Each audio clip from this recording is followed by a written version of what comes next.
And among these intriguing instruments is one ornate piece linked to an epic battle between two masterful maestros. The artifact is 7 feet long and stands about 4 feet tall. It's a large wooden box with strings in it. It has light and dark keys. And when you press one of the keys, it moves a lever that then plucks a string. This antique harpsichord recalls a frenzied standoff between bitter foes. This is a story about two rival composers and an unexpected duel.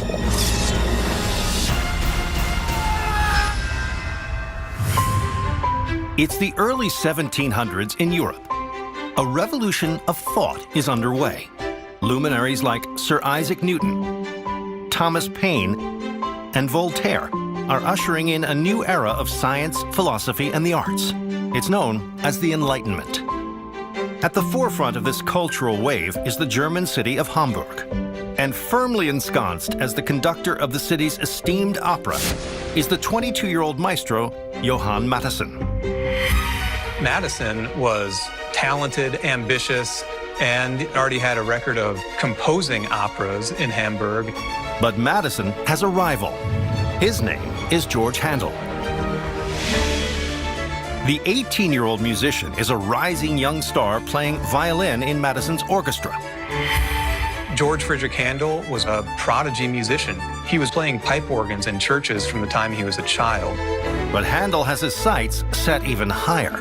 Handel was excited to have a job with an orchestra, but I think he was anxious for an opportunity to show the world what he could do. The stage is set for one of history's most bizarre musical battles. These are young men and young professional musicians, so there's ego involved, there's reputation involved. On December 5th, 1704, Handel spies his chance. Matheson is set to premiere a new opera called The Misfortunes of Cleopatra, and he's cast himself as the male lead. And that presents a problem. Matheson can't conduct the orchestra while he's on stage. So Handel steps in. At the time, operas were actually conducted frequently from the harpsichord. Handel was more than qualified not only to play the harpsichord, but to conduct the orchestra while Matheson was on stage. As the show begins, Handel leads the ensemble of musicians while Matheson performs his role. But then, in the third act, when Matheson's character is killed off, the maestro steps back to resume his role as conductor of the orchestra. Matheson presumed that he could just take up the conducting chair from Handel. But Handel won't budge, and tempers start to flare. When Handel refused to get up from the harpsichord, Matheson reportedly slapped him in the face. At that, the entire production comes to a screeching halt.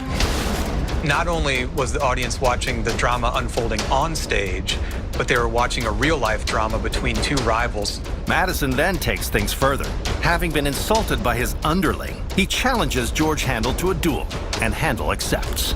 These two young men were so concerned with their professional reputations and their public image that they were willing to risk their lives. So the two feuding musicians, along with the entire audience, march outside. The signal is given, and the fight begins. Handel and Matheson both drew their swords, and the duel was on.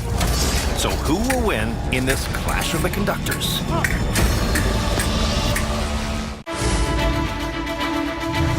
It's December 1704 in Hamburg, Germany. Opera goers are thoroughly enjoying a performance when they suddenly get two shows for the price of one. A creative dispute between 19-year-old musical prodigy George Handel and conductor Johann Matheson results in a challenge of a deadly duel. So how will this musical contretemps play out? It soon becomes obvious that Matheson is the stronger swordsman, as Handel struggles to defend himself. Matheson lunged at Handel and thrust his sword directly at Handel's chest. Matheson's strike hits its mark, but not in the way he expected. As it turns out, Matheson's sword had glanced off a large metal button on Handel's coat, saving him from injury. And that's not all. In hitting the metal button, the tip of Matheson's sword breaks off. Unable to continue, the two musicians call off the fight and resolve to make peace. The duel was effectively over, and before long, the two of them strike a friendship. In the years to come, Matheson continues as the conductor of Hamburg's opera. But Handel becomes one of the greatest composers of his generation. In 1741, he pens his most famous work, The Messiah, which is still performed around the world during Easter and Christmas holidays. But it was almost never written. It's incredible to imagine that had it not been for that coat button, Handel may never have composed The Messiah.